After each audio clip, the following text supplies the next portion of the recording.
I'm divorcing you. I've already sold the beach house. Kyle and I are starting over." Her voice was light, almost amused. I was 6,000 miles from home, sitting in a Brussels hotel room, overlooking the rainy city skyline, and my wife of 15 years had just tried to erase everything we'd built together in a single phone call. But what she didn't know, what made this moment so much more powerful than she imagined, was that the beach house wasn't hers to sell. Not legally. And by the time she realized it, it would already be too late. My name is George Whitaker. I'm 52 years old, and for more than 2 decades, I've built my career in Jacksonville, Florida, as a commercial property negotiator, someone who lives and breathes fine print. People like me don't get angry. We get prepared.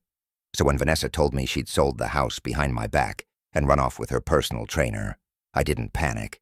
I didn't shout. I didn't even flinch. I stayed silent long enough for her to get uncomfortable, then calmly asked, "When did you close the sale?" She said, "Yesterday." That was all I needed to hear, because a year ago I started preparing for this exact betrayal before she ever realized I knew. I'd already put legal protections in place buried deep inside a set of refinancing documents she never bothered to read. She thought she had the upper hand, but she didn't know who she was dealing with. In this story, you'll see how a man who spent his life reading contracts used his skill not for clients, but to save everything he owned. And trust me, you'll want to hear how it all ends. But first, let me take you back to the beginning, before the lies, before the trust, before the storm she never saw coming. I didn't sleep that night. Not because I was overwhelmed, but because my mind was alert in a way it hadn't been in years. I watched the rain streak down the hotel window in Brussels, the city lights shimmering like broken glass through the drops. 15 years of marriage erased with a laugh and a click. But what kept me awake wasn't heartbreak. It was the realization that Vanessa never really knew who she married. I wasn't just a man who negotiated leases and scoured contracts for a living. I was someone who had spent his entire adult life reading what others skipped over, because that's where the leverage always lives. She thought she could blindside me, sell our home, walk away, and I'd just deal with it like some dazed retiree. But I'd already seen this storm coming. 2 years ago, things started shifting. I first noticed it in the little ways. Vanessa used to ask about my deals, genuinely curious about the people, the numbers, the strategy. Then she stopped. She'd glance at her phone while I spoke, offer half a smile, then get up to do something else. It wasn't just disinterest, it was detachment. Then came the gym membership. 5 days a week, sometimes 6. Her body changed, her energy changed. She called it self-care. I believed her at first. I even encouraged it. But self-care doesn't usually involve $500 dinners at steakhouses I've never been to, or weekend retreats with friends she never introduced. I didn't accuse her. I didn't ask. I just listened, watched, and noted. That's what years in negotiation teaches you: never show your hand early. And it wasn't just emotional changes. The financials started shifting too. I'm a man who checks statements, always have. Suddenly there were unexplained transfers, $1, $200 here, $3,000 there, spa packages, interior design invoices from firms I knew she didn't work with. She was building something behind my back, and she assumed I was too distracted to notice. The irony: she used to tease me for bringing home files on the weekends. "No one cares about fine print, George," she'd laugh. "It's just furniture and paperwork. Let's go live a little." And for years I did live a little. I took her to Paris, to Tokyo, to Barcelona. I added days to my business trips so she could see the world with me. I thought we were building a life. But it turns out she was just waiting for the right moment to flip it. 11 months ago, my instinct told me to act. I met with Brian Eldridge, my attorney, and explained everything quietly, carefully. That same week, we began the process of transferring the Amelia Island beach house into a living trust. The document was buried inside a stack of refinancing paperwork for our investment property in Tampa. Vanessa was distracted the whole time texting someone while Brian explained the documents. She signed without a single question. "This protects us both," I told her. That wasn't a lie. It did protect us, just not the way she imagined. That was the moment I shifted from waiting to preparing. From that day forward, I lived in two timelines, the version of life Vanessa saw on the surface, and the one I quietly engineered underneath. And let me be clear, I didn't want it to come to this. I didn't want my marriage to unravel. I loved that woman. Or maybe I loved who she used to be. But love without trust is nothing more than nostalgia. And I wasn't about to become another story of a man losing everything he built because he didn't think it could happen to him. The real point of no return came when I found a receipt tucked into the glove box of her car. It was for a lease application on a retail space in Savannah. The names listed Vanessa Sanders and Kyle Bennett. That's when everything crystallized. This wasn't impulsive. This wasn't a fling. It was a plan, a full-blown financial scheme. And that's when I made mine. I had a copy of the deed drawn up and began carrying it in my briefcase during every trip. My gut told me she'd make her move while I was gone. People like Kyle don't wait around, they push. I'd met him once before. He was 35, all charm and no substance. Asked me how much my watch cost without blinking. That told me everything I needed to know. Now here I was, sitting in Brussels, staring out at strangers huddled under umbrellas while my wife finalized a fraudulent sale of a house she no longer owned. She thought she'd won. Thought I'd come back to an empty house and a lawyer's letter. Instead, I'd already written 2 emails, one to Monica Harrison, my trusted title agent, and one to Brian. Subject line, urgent, fraudulent property sale attempt. The dominoes were already falling. That night I didn't dream. I didn't need to. I knew exactly how this would play out. The law was on my side. The documents were in my name. But more importantly, I knew my opponent, and she had no idea what game she'd actually stepped into. Vanessa had underestimated me just like so many desperate clients, underestimated me before they lost the deal. She thought this was about emotions. She thought I'd crumble. But I wasn't the man she married anymore. I had nothing left to prove to her, only something left to protect. And if she thought I'd let her walk away with my home, my savings, and my dignity, well, she was about to learn a very expensive lesson. Because by the time I stepped back into that beach house, she wouldn't be laughing anymore. When I landed in Jacksonville that Saturday morning, I didn't head home right away. I walked slowly through the terminal, dragging my carry-on behind me, not because I was tired, but because I was rehearsing what needed to be done. Every move I'd make had already been mapped out in my head on the 9-hour flight. My body was tense, but my mind was quiet. The kind of quiet you get when the waiting is over, when the facts are laid bare, and all that's left is execution. At the rental car counter, the woman handed me keys and tried to make small talk. I nodded politely but didn't say much. In 40 minutes, I'd be standing face to face with the 2 people who thought they'd gotten away with stealing my life out from under me. The beach house came into view as I turned onto the narrow road leading to Amelia Island's shore. The same cedar shingles I'd power-washed 100 times the wraparound deck where we used to drink wine, the same gravel crunch under my tires. But something was different now. Parked in my space was a sleek black Mercedes I'd never seen before. Probably Kyle's, I sat there for a moment, the engine idling. I could have driven away, waited for a more dramatic moment. But that's not how this was going to go. I turned the key, stepped out, and walked to the front door, which was unlocked. That more than anything told me how little respect they had left. I heard laughter from the kitchen. Her laugh. His voice. Something about tearing down a wall. Open concept cells, Kyle was saying. As if this was already his house.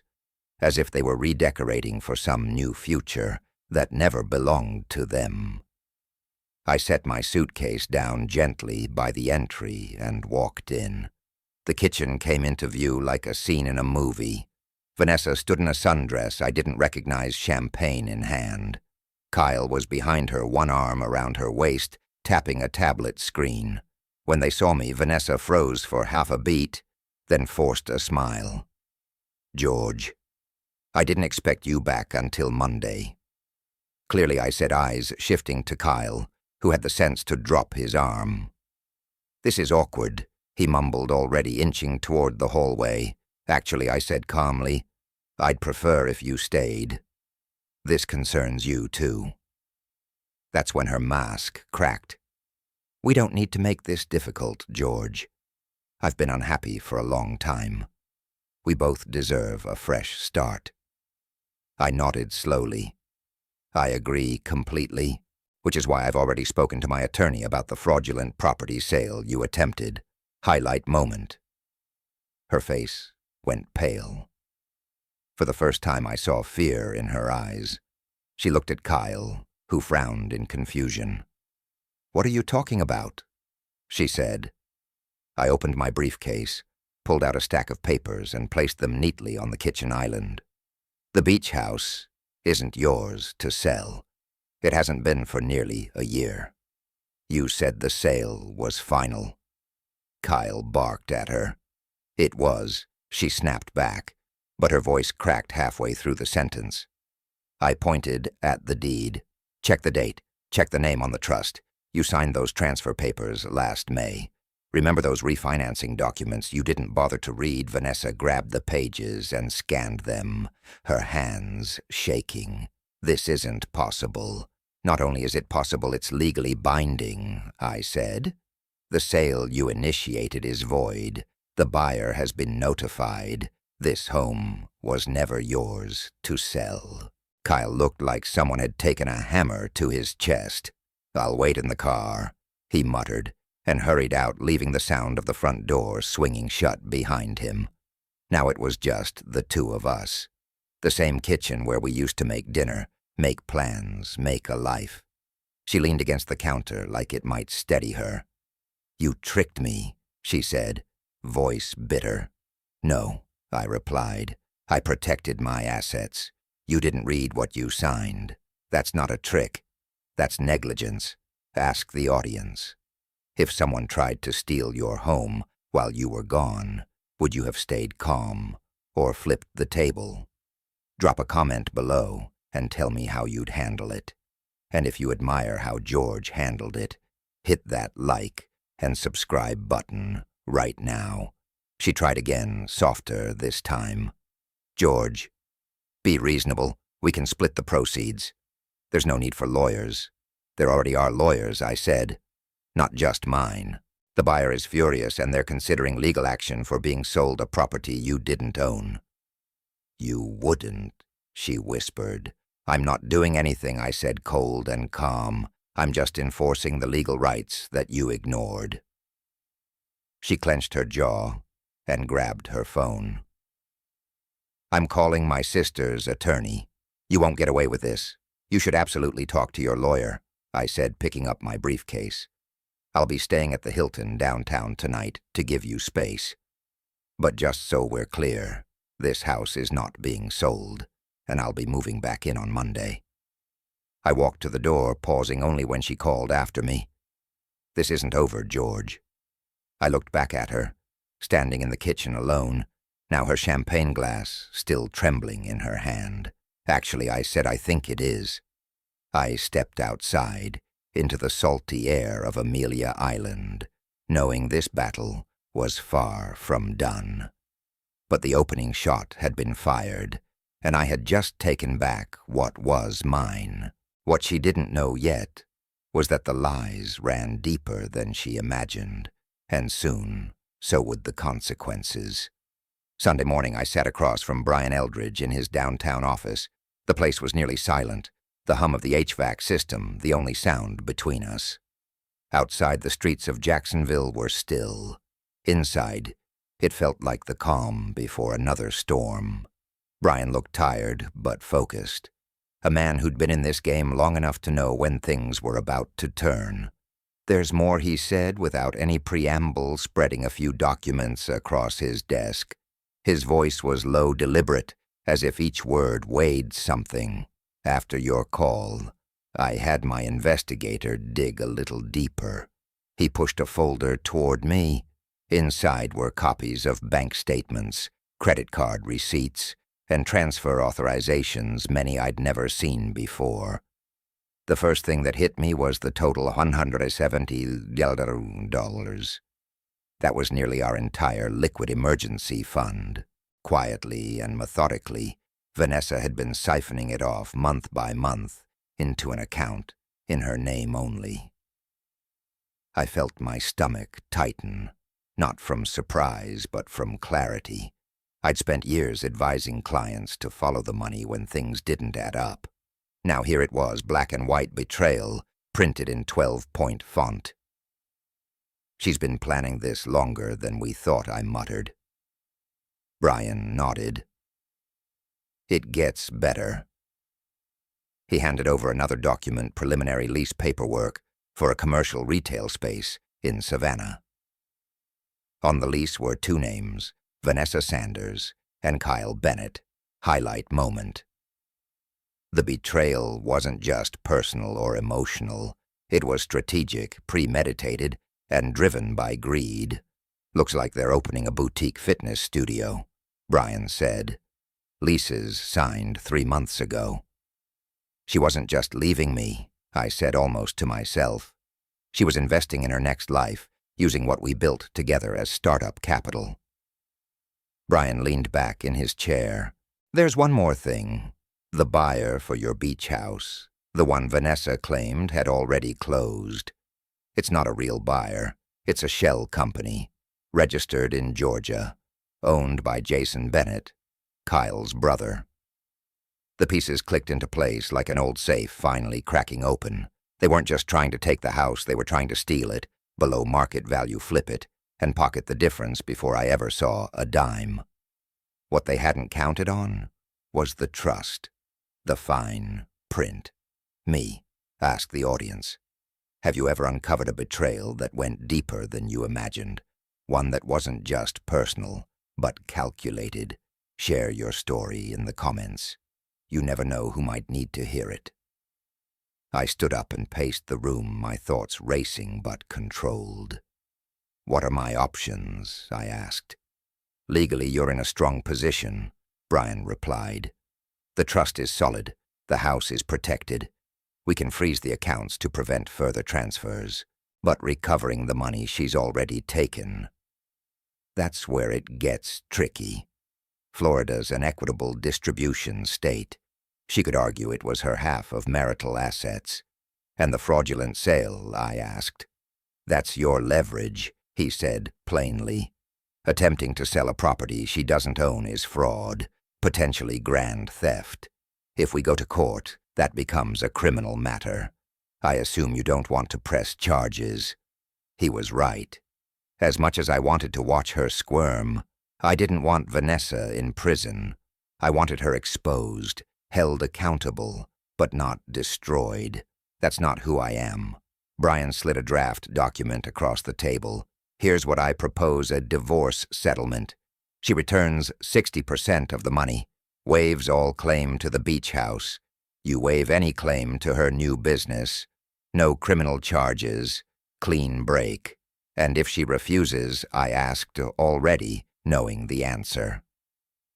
"Then we proceed," Brian said, "and present everything to the state attorney. If Kyle and Jason are smart, they'll run in the opposite direction." The cold part of me The professional part was already on board. The man inside me, the husband, the betrayed, he was still catching up. But the path was clear. That afternoon, I went back to my hotel and opened up every financial record we had. I combed through 14 years of statements, transactions, property deeds, insurance forms. I was no longer George the negotiator. I was George the cleanup crew. Quietly untangling years of shared life detail by painful detail, I canceled our shared credit cards, froze any account with both our names, contacted HR at my company to update my beneficiary info, switched insurance policies. Every click felt like cutting a cord, severing another piece of the illusion I had lived inside for too long. My phone buzzed all afternoon.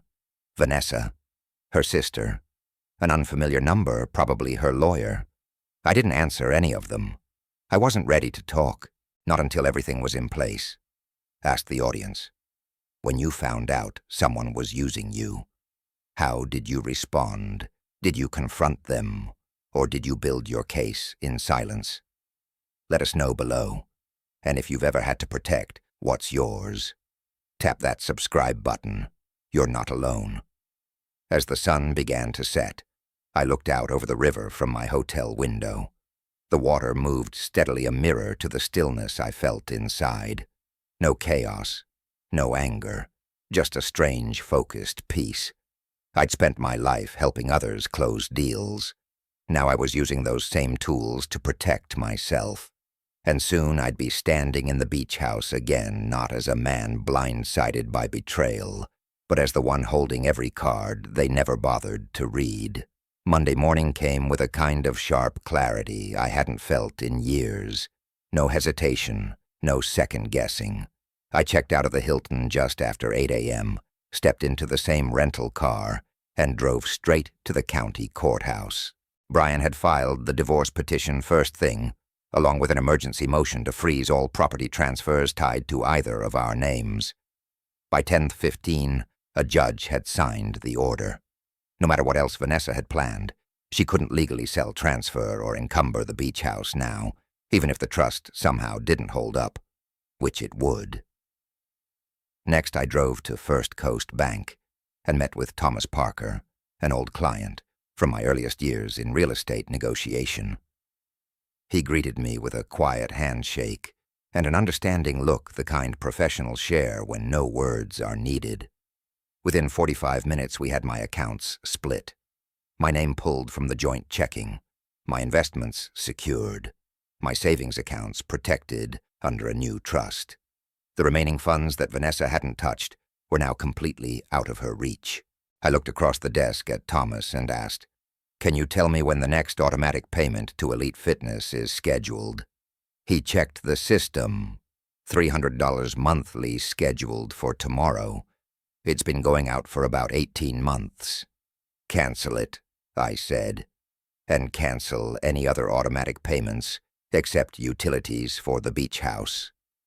Highlight moment. That one sentence felt more powerful than any argument I could have had with Vanessa. Not just cutting off money, but cutting off control. A symbolic end to the life she'd built on my dime. By noon, I'd updated my credit cards, notified our insurance broker, and had my estate documents revised. I even submitted a formal change of address with my HR department. There was a strange freedom in the process, like sweeping out a house that had been slowly gathering dust without you realizing it. Vanessa called twice. I let it go to voicemail. She didn't leave a message. Her sister called too, once from her own number, and once from Vanessa's. I knew what they wanted. I had sent the divorce settlement proposal that morning through Brian. Return 60% of the stolen funds. Waive all claim to the house. Walk away with your business and we won't press criminal charges. It was fair. Generous even. Around 2 in the afternoon, I pulled into the driveway at the beach house again. Vanessa's car was gone, but the black Mercedes was still there. The same one Kyle had driven when I walked in on their little renovation fantasy. I unlocked the front door with my own key, half expecting the locks to have been changed, but they hadn't. That told me she wasn't ready for a real fight. Not yet. Kyle was in the living room hunched over a duffel bag. He froze when he saw me. I was just grabbing my things, he said too quickly. I didn't answer, just stood in the doorway, arms crossed, waiting. Look, man, he said, growing visibly uncomfortable. This wasn't personal. Vanessa told me you guys were over long before I came into the picture. Where is she? I asked. At her sister's, he replied. She's upset. Says you're trying to ruin her. I almost laughed. Is that what she told you? That I'm the villain in this story? He looked down. She said you were controlling, that you kept her trapped while you traveled the world, and the business you were planning to open with money from the fraudulent sale of my house, that's my fault, too. He didn't answer, but the look in his eyes said everything. Confirmation. The plan had been real. Ask the audience. Have you ever confronted someone who lied straight to your face and watched the truth unravel in their silence? Tell us what happened. Stories like yours help others speak up, too. You can tell Vanessa, I said slowly, that the settlement offer is sitting at Brian Eldridge's office. She has 48 hours to sign it. If she doesn't, we file for a contested divorce, and the fraud charges go forward. Fraud. Kyle's voice cracked. Attempting to sell property she doesn't own. Opening a business with misappropriated funds. Take your pick. He grabbed the duffel bag and started toward the door. One more thing, I said as he passed. The buyer, Jason Bennett. Your brother, right? He froze. Tell him if he wants to avoid being named in a fraud investigation, he should formally withdraw his offer on this property by close of business today. Kyle didn't say anything. He just walked out faster than he'd come in. 30 minutes later, Brian called. Jason Bennett had contacted the real estate agent and rescinded the offer. That evening, I changed the locks, installed a new security system with cameras on every door and window. I ordered dinner from the seafood place Vanessa and I used to go to. Sat on the deck, plate in hand, watching the waves roll in. The house felt quiet, but it wasn't empty. It felt right. Mine again. There was no joy in that meal, no celebration, just peace, just the deep, steady rhythm of a man who had taken back what was his without ever raising his voice. And as the sun disappeared behind the dunes, I realized I was no longer reacting to betrayal. I was building the future beyond it. 3 weeks later, I found myself sitting in a sleek glass-walled conference room across from Vanessa for the first time since that day in the kitchen. She wouldn't look at me. Not when she walked in, not when she sat down. Her lawyer, a man 10 years younger than her, with an overpriced suit, and the confidence of someone who hadn't yet lost a major case, shuffled papers as if he could somehow organize the wreckage she'd created. Brian sat beside me, calm and collected as always. His briefcase was open, and 3 neatly clipped documents lay in front of him. He didn't start with pleasantries. He didn't need to. Before we begin, Brian said smoothly, we're submitting these into evidence. The first was the deed to the Amelia Island property, clearly showing ownership, under the George Whitaker Living Trust. The second was a full audit of the joint bank account, with the timeline of Vanessa's withdrawals and transfers totaling $170,000. And the third, a signed affidavit from Jason Bennett, Kyle's brother, admitting his role in the attempted fraudulent sale. Highlight moment. The instant Jason's name hit the page, Vanessa's lawyer paled. His confidence evaporated in real time. He leaned over and whispered something urgent to her. Her face didn't move, but her hands twitched telltale signs of a person cornered. We're prepared to settle, her lawyer said after a moment of tense silence. Brian nodded. Our terms haven't changed. Vanessa said nothing.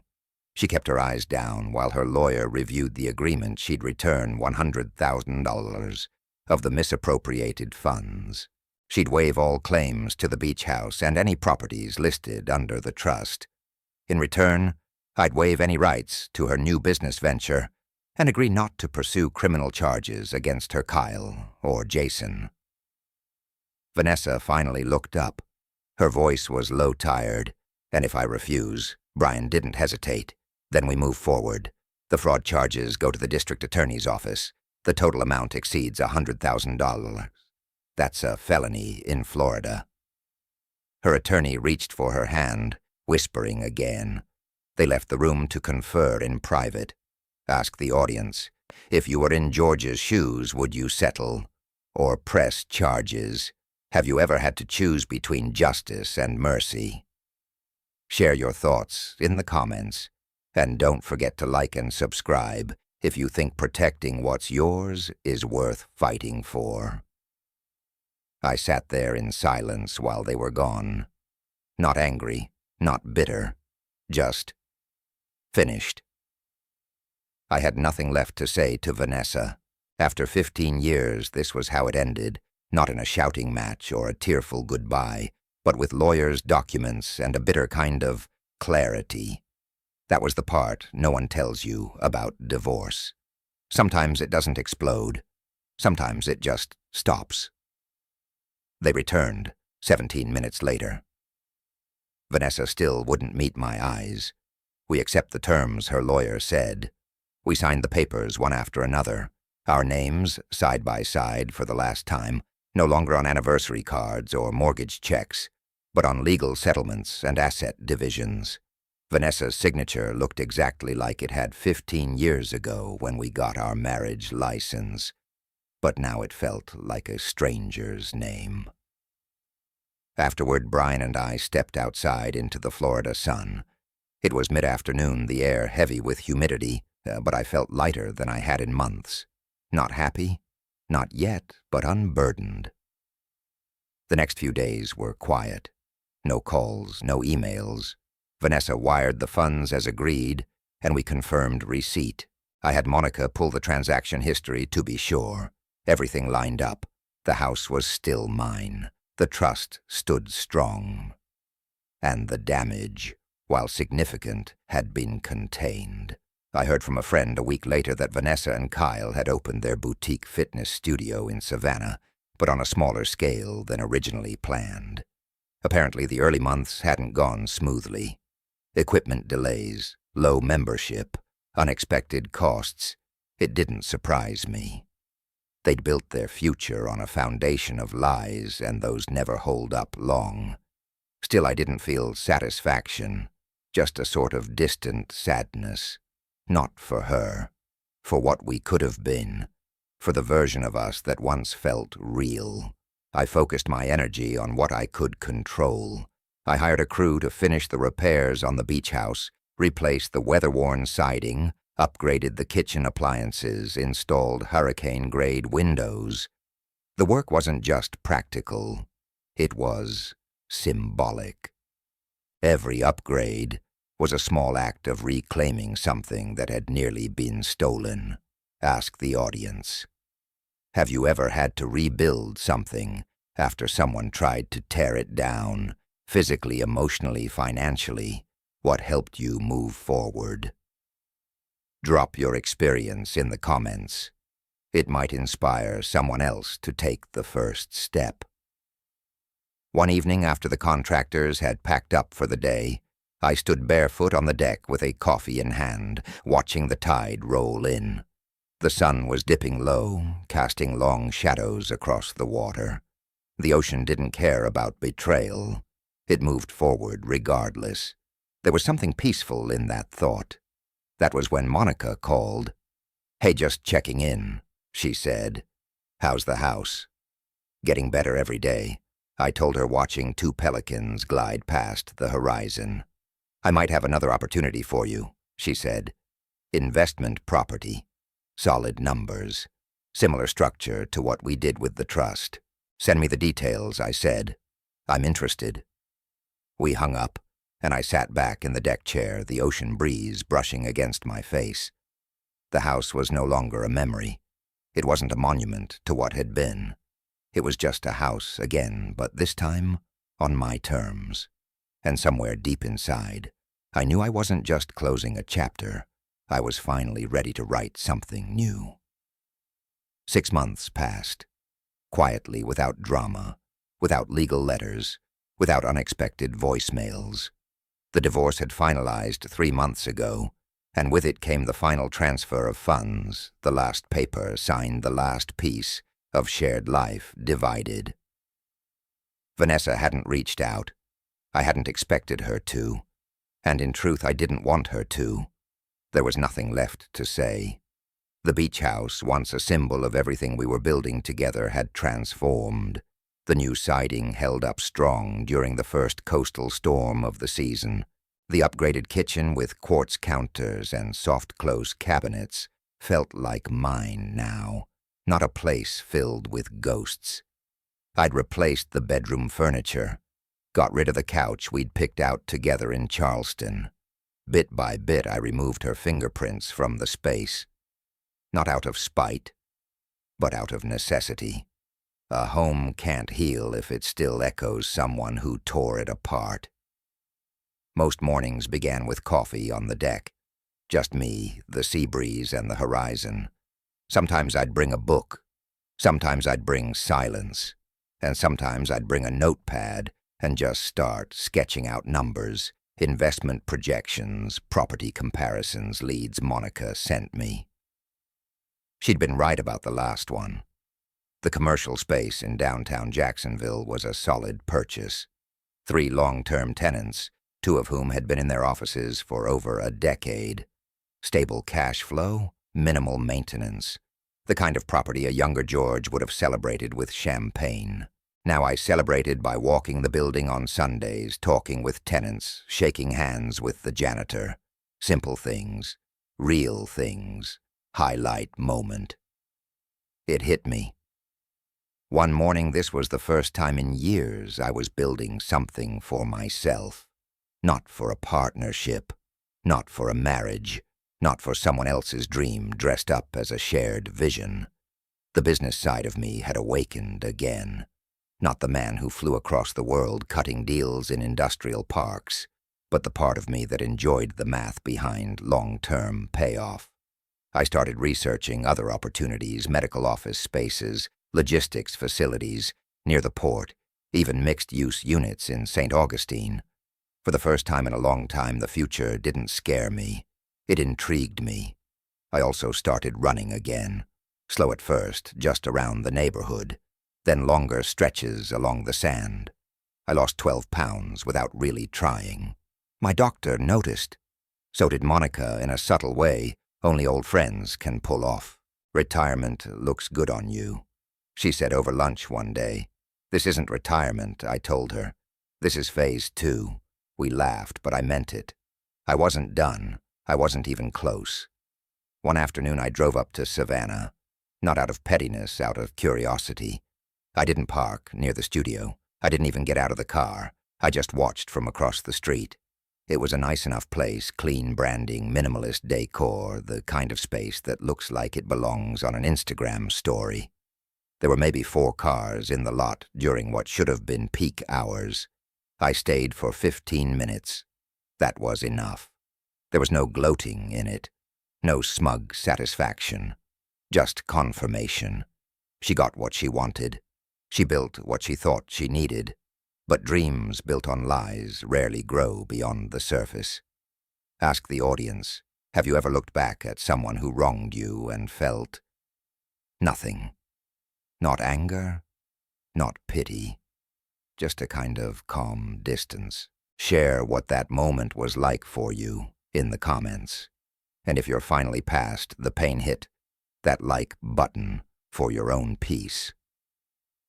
I drove back to Florida that evening with the windows down, music low, letting the wind carry away whatever was left. That night I slept straight through without waking. Back in Amelia Island, the rhythm of life continued. I joined a local real estate advisory board, mostly retired pros giving younger developers guidance on deals. It wasn't full-time work, but it kept my mind sharp. Occasionally I'd get calls from old contacts, people I hadn't spoken to in years, asking if I was interested in consulting. I told most of them no, but a few I said yes to, ones that felt worth my time, worth my energy. Vanessa's name came up, less and less. People stopped asking. The ones who knew the story had seen it play out and moved on, and the ones who didn't, I didn't feel the need to explain. My life wasn't built around that story anymore. It was just a chapter, a long, painful one, but not the whole book. I still kept the trust documents in my briefcase, though. Not out of paranoia, just habit. Some paperwork you carry not because you need to pull it out, but because of what it reminds you. That you were prepared, that you didn't flinch, that when the storm came, you didn't drown. You steered. And in that quiet stretch of weeks where everything finally began to settle, I understood something that had eluded me before. The beach house wasn't the victory. Winning the legal battle wasn't the closure. It was what came after the stillness, the ownership, the choice to rebuild without bitterness that marked the real turning point. And while I wasn't sure what was coming next, I knew I'd meet it on solid ground, because now nothing in my life was held up by someone else's foundation. It was a Thursday afternoon when I got the call from Monica. She'd found another commercial property, this one, a strip center in Fernandina Beach, small footprint, but good traffic. 3 tenants, a family-owned bakery, a small chiropractic clinic, and a barber who'd been in business for 20 years. Solid rent history, long-term leases, and the kind of place most investors overlooked. I told her to send the financials. 30 minutes later, I was poring over the numbers on my deck pen, in hand eyes sharp. It felt good returning to the work that once defined me, but this time without the pressure of someone else's expectations. I wasn't chasing scale anymore. I wasn't trying to impress a spouse or keep pace with some curated version of success. This deal was quiet, sensible, something I could build and keep, something real. The numbers checked out. I scheduled a walkthrough for the next morning, and by noon I was in the unit next to the bakery, watching customers line up for coffee and scones. The owner, a middle-aged woman named Carol, introduced herself and offered me a blueberry muffin while I asked about parking access and HVAC systems. I liked her immediately. She ran her shop the same way I used to run negotiations, straightforward, no fluff. I called Monica before I left and told her, let's move forward. Highlight moment. Signing the LOI on that property wasn't just another business move. It was proof to myself that I hadn't just survived the past year, I'd evolved. That weekend, I drove out to Amelia Island, early before the sunrise. I parked along the dunes and walked barefoot across the sand coffee, in hand the air crisp with salt. A few early risers jogged past, but for the most part it was just me and the surf. I stood there for a long time watching the water roll in.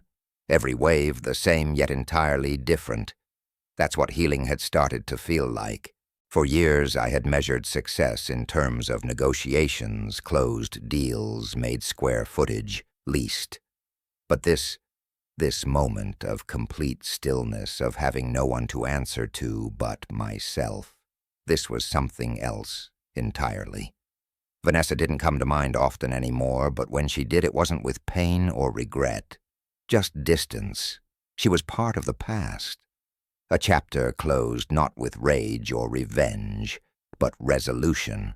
I'd heard from someone that Kyle had left the studio. Something about creative differences, or maybe it was financial strain. Either way, I didn't dwell on it. Ask the audience. Has there been a moment in your life when you realized your peace no longer depended on someone else's apology? If so, share what gave you that release. And if you've found your own calm after chaos, go ahead. And like this story, it means you're healing too. Later that week, I hosted a small dinner at the beach house. Just a few close friends, some grilled fish wine, and a playlist from the early 2000s humming in the background. It wasn't flashy. It wasn't about showing anything off. It was about reclaiming the space. For years, I'd associated that house with entertaining on Vanessa's terms, her guest lists, her decor, her idea of perfect. But this night was mine. Monica came by, brought a bottle of Spanish Red, and her usual calm, grounded energy. We stood on the deck after dinner looking out over the dark water, lit by a full moon. "You seem lighter," she said. "I am," I told her. "Took longer than I thought. But I'm here now." You know, she added, most people don't recover this clean. They get bitter. They sink into it. I came close, I admitted. But I've spent too many years reading the fine print to let the wrong person write my ending. She smiled, and we let the silence do the talking for a while. In the days that followed, I finalized the Fernandina deal. Carol and the other tenants were thrilled. I didn't raise the rent, didn't try to squeeze profit out of them. That wasn't the goal. I wanted stability, relationships, community. Each visit to the property felt more like a reminder life could be profitable and peaceful at the same time. I had always assumed you had to sacrifice one for the other. That was the old narrative. The one Vanessa bought into, too. It's strange how loss clarifies what really matters, how it cuts through all the noise and reveals what you actually want, not what the world tells you to chase, but what actually makes you feel grounded, whole. I'd built a career on leverage and logic, but this version of me, the one learning to build for simplicity, for joy, for quiet strength, that felt like the best deal I'd ever closed. And as another Florida evening settled into a soft golden dusk, I realized something else. I hadn't just taken my life back, I'd redesigned it. One piece at a time, not for anyone else's benefit, not for appearances, just for me. And that sense of agency, that complete control over where I stood and where I was heading, that was more valuable than anything I'd ever signed my name to. Fall arrived with a subtle shift in the air-cooler mornings, longer shadows across the beach, and a hush in the tourist traffic around Amelia Island. The town slowed down, and with it, so did I. Not in a way that felt like retreating, but more like settling in. Life was finally beginning to feel lived in again. One afternoon, as I was reviewing maintenance reports from the Fernandina property, I got an email from a name I hadn't seen in nearly a year. Jason Bennett. Subject line closure. I paused for a moment, debating whether to open it. Then I clicked. He apologized not just for the attempted fraud, but for letting himself be roped into his brother's plan. Said he'd distanced himself from Kyle since the fallout, and was trying to get his life back on track. Attached was a signed affidavit, another one this time, voluntarily notarized, reaffirming everything he'd already admitted to in court. He'd sent copies to his own attorney and the county recorder's office as a final act of transparency. Maybe it was guilt, maybe fear. Either way, it was done. I forwarded it to Brian, who responded minutes later. "It's more than enough to prevent any future claims. This closes the loop for good." I leaned back in my chair, feeling the kind of relief that doesn't come with cheering or celebration, just quiet finality. Sometimes justice isn't about punishment. It's about certainty. Knowing the door behind you can't be reopened. Highlight moment.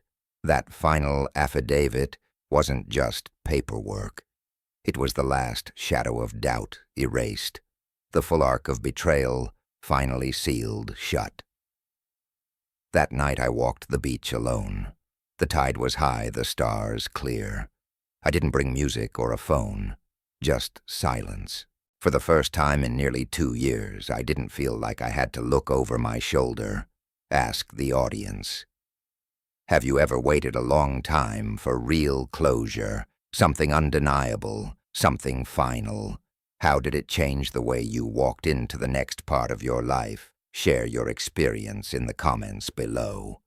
And if you believe peace is worth the wait, hit that like button now. The next morning I called Carol at the bakery and asked if she'd be interested in expanding into the empty space next door. You've got a loyal customer base, I told her, and more foot traffic is coming to the area. It might be time to grow. She laughed. George, are you trying to talk me into spending more money? No, I said. I'm giving you first dibs before someone else takes it. She took a day to think it over, then called back. I'm in. I helped her draft the lease modification myself, didn't need Monica or a paralegal. It reminded me of the early days of my career when I used to run numbers on legal pads and negotiate directly with mom-and-pop business owners. It felt right to return to that kind of work.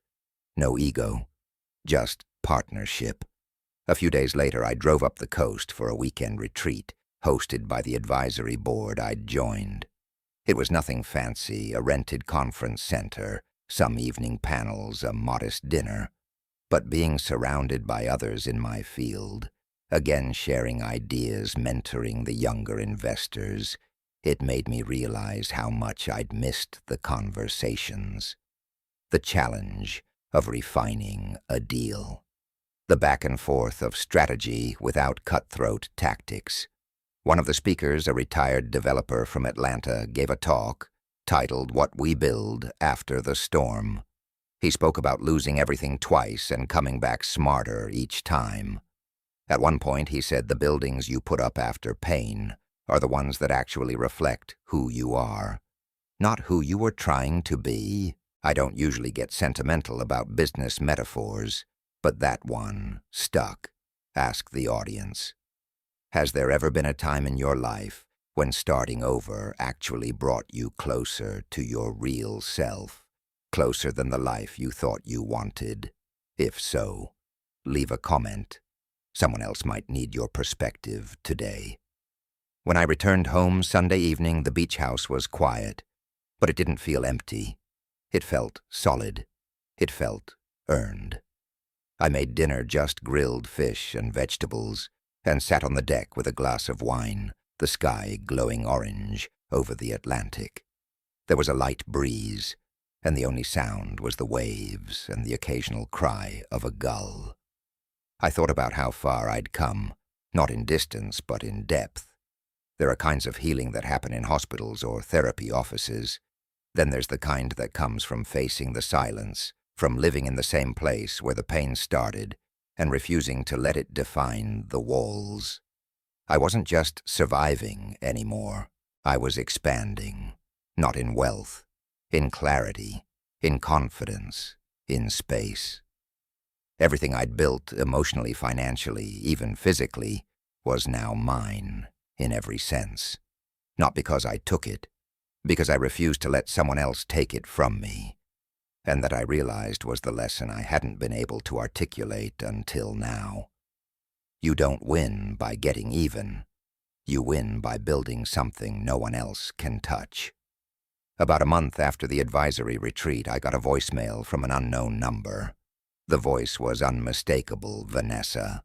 Calm, composed, but too practiced to be casual. She said she wanted to talk. No specifics. Just a vague mention that she'd be in the area and thought it might be good to clear the air. I stared at my phone for a long time. I hadn't heard from her directly since the settlement. Her voice no longer stirred anything in me. No anger, no longing, just distance. Like hearing from someone you used to work with a lifetime ago. I waited 2 days before responding.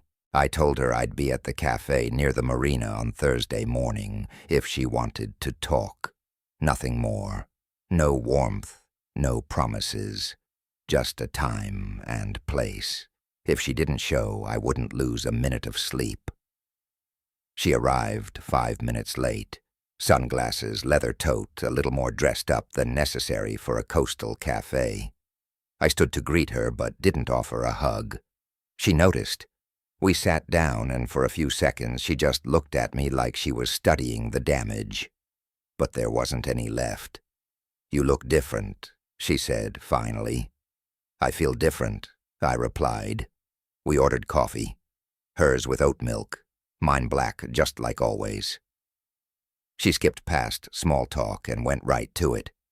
"I wanted to say I'm sorry," she said, "for how I left, for how I handled all of it. I said nothing at first. I let the silence sit between us until it started doing the work for me. You didn't just leave," I said eventually. "You schemed, you stole, and you laughed when you told me." She flinched just slightly. "I know. I didn't want her apology. I didn't need it. But I wanted her to understand that closure, at least for me, had never depended on it." Highlight moment. The most powerful moment of that conversation wasn't hearing her say, "I'm sorry." It was realizing I didn't need her to.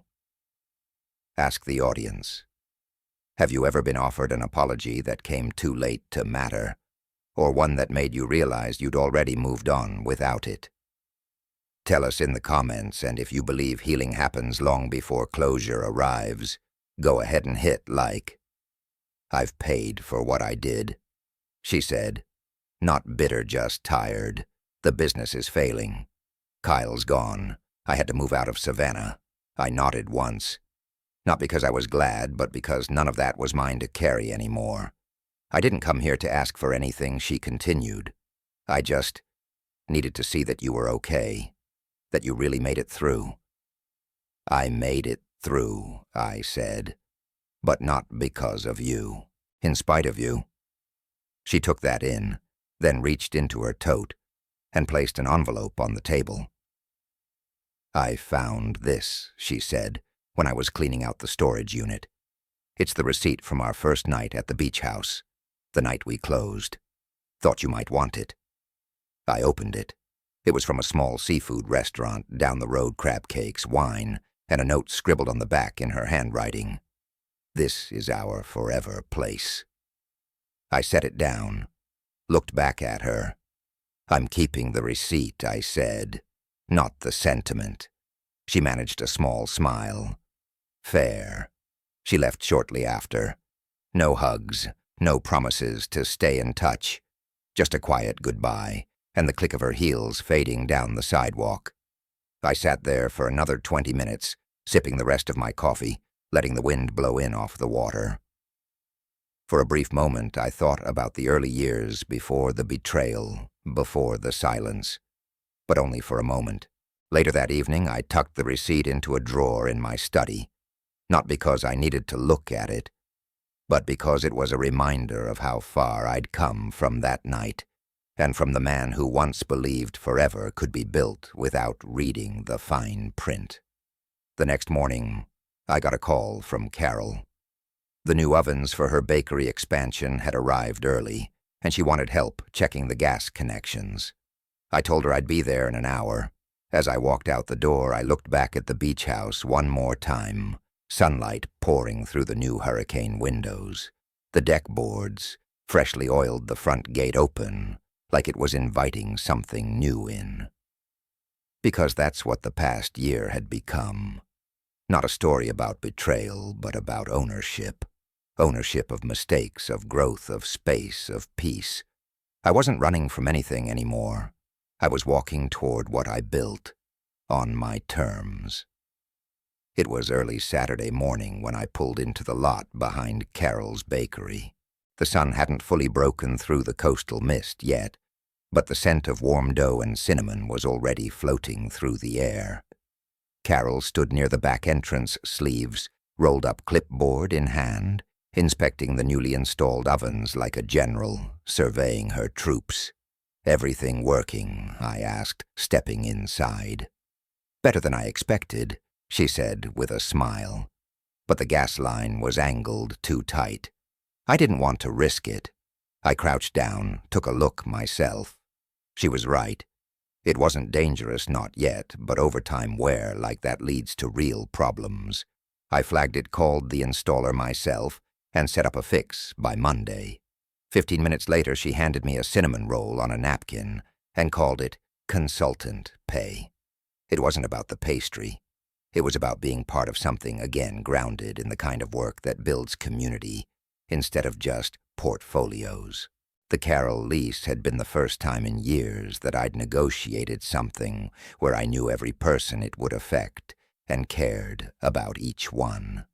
That same afternoon, I drove into Jacksonville to check on the downtown property. The HVAC vendor was behind schedule again, and one of the tenants, an accounting firm, had been sending emails in all caps. Normally that would annoy me, but now I just saw it as part of the job, a real job, not one where I flew 10 hours to close a warehouse deal for a company I'd never meet again, but something tangible, local, with consequences and names. Highlight moment. Somewhere between fixing gas lines and answering emails from a frustrated accountant, I realized I hadn't just rebuilt my portfolio, I'd rebuilt my sense of purpose. That night I sat on the deck of the beach house, again legs propped up on the railing glass of bourbon, resting in one hand, notebook in the other. I flipped through pages of deal notes and lease renewals, but my eyes kept drifting to a clean sheet in the back. Blank. Untouched. That's when the idea came, not for another property, but for something else entirely. A course, a small workshop series, teaching younger investors what no one taught me until I learned it the hard way. Not just how to negotiate, but how to protect yourself, how to spot emotional landmines in joint ventures, how to draft asset protection structures before you even buy the land. I jotted the phrase down on the page, protect first, then build. It stuck with me. Ask the audience. Have you ever gone through something hard and later realized it made you qualified to teach or help someone else? What would you teach now that life has taught you? Leave your wisdom in the comments, and if you're building something new from something broken, hit like to show you're in that next chapter too. Over the next few weeks, I started outlining the course. Nothing huge, just 5 sessions, maybe a dozen people, max. It would be local at first, libraries, co-working spaces, maybe even a room at the Chamber of Commerce. No slides full of jargon, just stories, questions, and blueprints built from real scars. I met with Monica over lunch and told her my idea. She nodded as I explained it, not interrupting, not smiling too early, just listening the way she always did.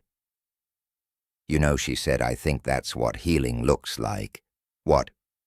When you stop asking why something happened and start using what it taught you.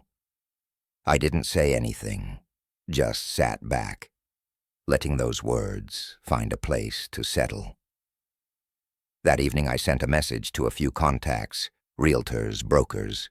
One community development officer I used to work with in Tallahassee asked if they knew anyone who might benefit from a small workshop series.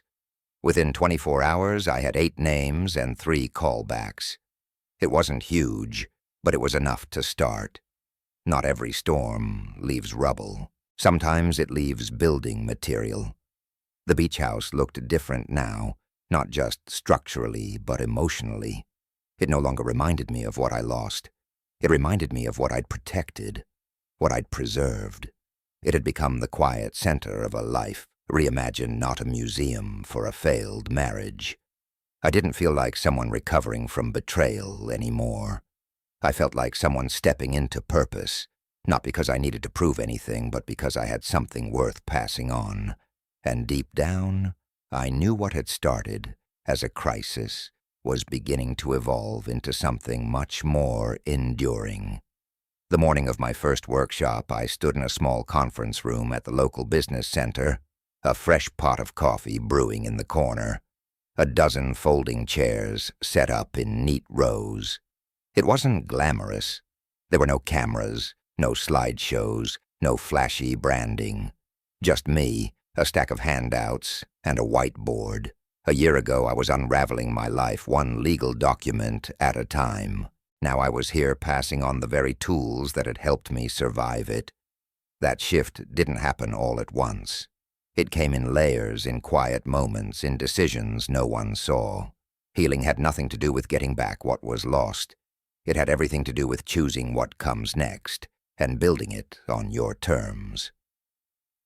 When the first attendee arrived, a nervous young investor with a manila folder full of incomplete contracts, so I smiled and offered him a seat. I recognized myself in him, in his eagerness, in his blind spots. Over the next 2 hours, I spoke not just about real estate, but about resilience, about protecting more than your assets, protecting your peace, your boundaries, your future. As people filtered out at the end, one woman turned to me and said, "I wish someone had taught me this 10 years ago." I just nodded. I wished that too. In the end, this story wasn't about revenge. It wasn't about money, or even about the house. It was about reclaiming something deeper, your own narrative, your strength, your ability to rise without becoming hard. I'm not proud of the pain I went through, but I am proud of what I did with it. And if you've made it this far, maybe you're walking through your own storm. Maybe someone tried to take something from you, too. I hope this story reminded you that it's not too late to take it back. If this resonated with you, I'd love to hear your thoughts in the comments. Your experience might help someone else feel a little less alone. And if you want more stories like this, stories about life, loss, growth, and starting over, go ahead and subscribe to the channel. Not just to follow my journey, but maybe to find the courage to step into your own. Because sometimes, hearing how someone else found their way through is exactly what we need to keep going.